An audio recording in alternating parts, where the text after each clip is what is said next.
नमस्कार दोस्तों, इस न्यूज़ में हम डिस्कस करेंगे कि एनआरआई के लिए लोअर टैक्स डिडक्शन सर्टिफिकेट क्या होता है और उसके लिए क्या रिक्वायरमेंट्स रहती हैं। दोस्तों, सबसे पहले क्वेश्चन ये है कि एनआरआई को लो टीडीएस सर्टिफिकेट लेने की आवश्यकता ही क्या है।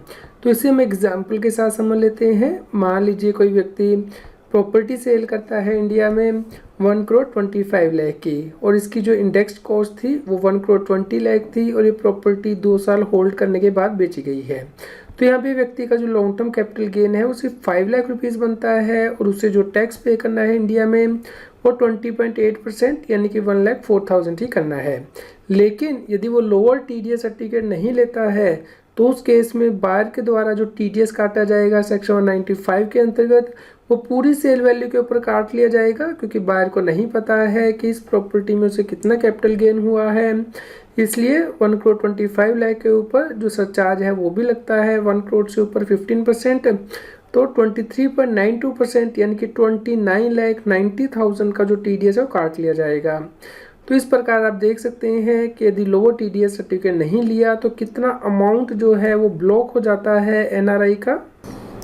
यहाँ पे हालांकि एनआरआई जब अपनी आईटीआर फाइल करेगा तो उस केस में जो उसका एक्सेस टीडीएस कटा है उसका रिफंड ले सकता है, लेकिन इस केस में चांसेस बढ़ जाते हैं कि इनकम टैक्स डिपार्टमेंट उसकी रिटर्न को स्क्रूटनी के लिए सिलेक्ट कर ले। इसके अलावा उसके जो फंड है वो भी ब्लॉक हो जाते हैं। इस प्रकार की हार्डशिप को यदि अवॉइड करना चाहता है एनआरआई तो वो लोअर टीडीएस सर्टिफिकेट ले सकता है यदि वो इंडिया में अपनी प्रॉपर्टी को सेल करता है। इस प्रकार लोअर टीडीएस सर्टिफिकेट क्या होता है एनआरआई के लिए, इसका मतलब है कि व्यक्ति का जो टीडीएस है वो ज़्यादा ना कटे, इसके लिए वो लोअर टैक्स सर्टिफिकेट ले सकता है इनकम टैक्स डिपार्टमेंट से। इससे पहले कि वो अपनी प्रॉपर्टी की जो सेल डीड है वो रजिस्टर कराए, इससे पहले उसे अप्लाई करना होता है ताकि बायर जो अमाउंट पे करे सेलर को उस पर लोअर टीडीएस के अकॉर्डिंग ही टीडीएस काट के पे करें। लेकिन जो एडवांस ले लिया जाता है, क्योंकि एग्रीमेंट टू सेल किया जाता है तो उस वक्त बायर एडवांस भी देता है, उस वक्त लोअर टीडीएस सर्टिफिकेट आपके पास नहीं होता है, तो बायर जो एडवांस आपको दिया है उस पर एप्लीकेबल रेट से ही टीडीएस काटता है। तो यहाँ पे आप देख सकते हैं ये लोअर टीडीएस सर्टिफिकेट जो है डिपार्टमेंट के द्वारा इशू किया गया है, जहाँ पे कि रेफरेंस नंबर है, डेट है और पैन नंबर दिया गया है व्यक्ति का, और टैन नंबर बायर का होना ज़रूरी है क्योंकि उसके नाम से ही ये जो लोअर टीडीएस सर्टिफिकेट है वो दिया जाता है। तो यहाँ पे देखिए जो टीडीएस का रेट है वो 3% ही दिया गया है कि 3% ही टीडीएस जो है बायर को काटना है। कितने अमाउंट पे काटना है वो भी यहाँ पे बताया गया है, और किस पीरियड के लिए सर्टिफिकेट वैलिड है वो भी सर्टिफिकेट में मेंशन किया होता है। यदि व्यक्ति लोअर टीडीएस के लिए अप्लाई करना चाहता है एनआरआई तो उसके पास कौन से डॉक्यूमेंट होने चाहिए। दोस्तों, इस केस में बायर को टैन नंबर लेना होता है, इसके अलावा सेलर के पास पैन नंबर होना चाहिए, एग्रीमेंट टू सेल होना चाहिए आपके पास, पासपोर्ट की कॉपी एनआरआई की, या फॉरेन सिटीजन जो है ओसीआई कार्ड जो होता है वो आपके पास होना चाहिए, property acquisition purchase letter document होने चाहिए जैसे कि allotment letter, sale deed, receipt, इस एक्स्ट्रा। इसके अलावा आपने जो इनकम टैक्स की रिटर्न फाइल की है लास्ट 4 ईयर्स में, या फिर अगर नहीं की हैं तो टैक्स की कंपटीशन करनी पड़ती है, सर्कल रेट जो होते हैं प्रॉपर्टी के, उसके अलावा अदर सपोर्टिंग डॉक्यूमेंट जो कि फैक्ट ऑफ द केस पे डिपेंड करते हैं, ये सभी आपको अटैच करने होते हैं। उसके बाद ही लोअर टीडीएस सर्टिफिकेट आपको इशू किया जाता है। दोस्तों, एनआरआई यदि लोअर टीडीएस सर्टिफिकेट के लिए अप्लाई करना चाहता है तो उसे फॉर्म नंबर 13 में अप्लाई करना होता है, और इस केस में जैसे वो अप्लाई करेगा ऑनलाइन तो उसके बाद इनकम टैक्स ऑफिसर इसे चेक करेगा, और यदि कोई इसे क्लैरिफिकेशन चाहिए तो वो दोबारा से आपसे क्लैरिफिकेशन मांगेगा। यदि वो सेटिस्फाइड है आपकी क्लैरिफिकेशन से तो उस केस में एनआरआई को लोअर टीडीएस सर्टिफिकेट इशू किया जाता है। लोअर टीडीएस सर्टिफिकेट किस इनकम टैक्स ऑफिसर के द्वारा प्रोसेस किया जाता है। दोस्तों, एनआरआई का जो लोअर टीडीएस सर्टिफिकेट है वो इंटरनेशनल टैक्स जुरिडिक्शन के पास जाता है, तो ये असाइन किए जाते हैं इनकम टैक्स डिपार्टमेंट के द्वारा कि कौन सा income tax officer international wing में आपको जो है लोअर टीडीएस सर्टिफिकेट इशू करेगा।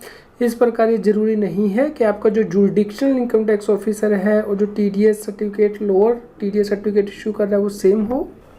किस जुरिडिक्शनल ऑफिसर को लोअर टीडीएस सर्टिफिकेट जो असाइन किया जाता है एनआरआई का, क्या प्रॉपर्टी की लोकेशन इस केस में मैटर करती है।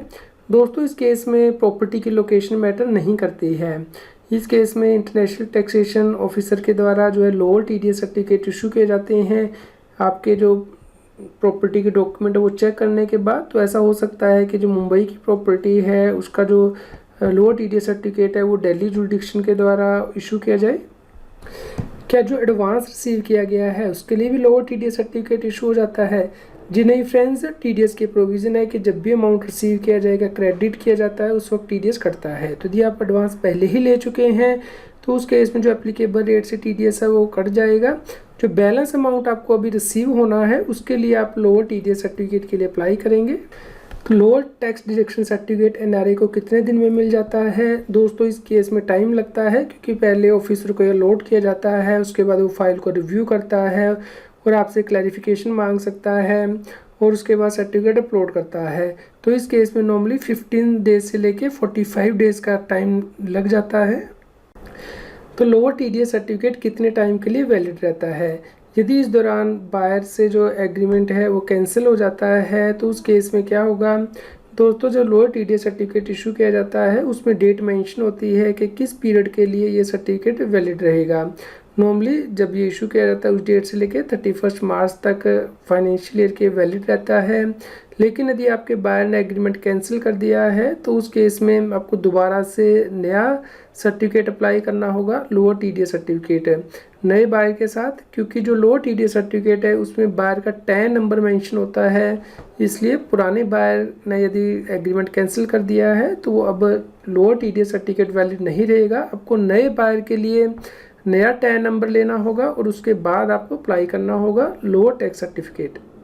दोस्तों यदि कोई व्यक्ति प्रॉपर्टी को सेल करता है लेकिन उसे लॉन्ग टर्म लॉस हो रहा है प्रॉपर्टी में, तो क्या उस केस में उसे नील रेट का सर्टिफिकेट मिल जाता है?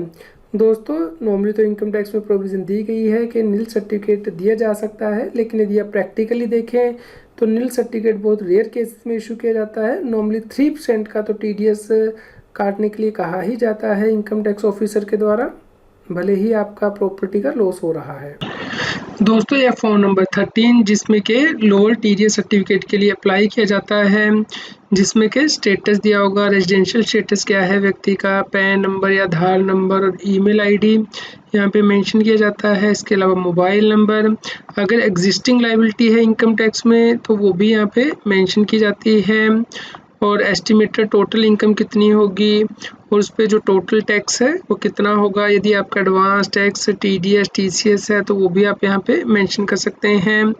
और जो एग्जम्पशंस है, यदि आप क्लेम करना चाहते हैं, आपके पास कोई सर्टिफिकेट है तो आप यहाँ पे मेंशन कर सकते हैं। और इस प्रकार आपको रेलेवेंट डॉक्यूमेंट के साथ ये फॉर्म जो है वो फिल करना होता है और अटैचमेंट करनी होती हैं ऑनलाइन। उम्मीद करते हैं दोस्तों आपके लिए यह न्यूज़ यूज़फुल रही होगी। कृपया लाइक कीजिए और शेयर कीजिए ताकि एनआरआई तक ये वीडियो पहुंच सके और वो अपना टैक्स सेव कर सके इंडिया में, लोअर टीडीएस सर्टिफिकेट अप्लाई करके, यदि वो कोई प्रॉपर्टी सेल कर रही है इंडिया में।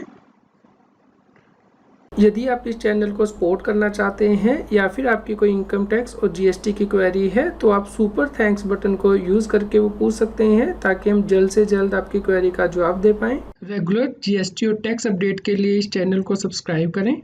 आप हमें Telegram app CA Satbir Singh टैक्सील पर ज्वाइन कर सकते हैं ताकि आप जीएसटी और इनकम टैक्स के रेगुलर अपडेट अपने मोबाइल पर ही प्राप्त कर सकें।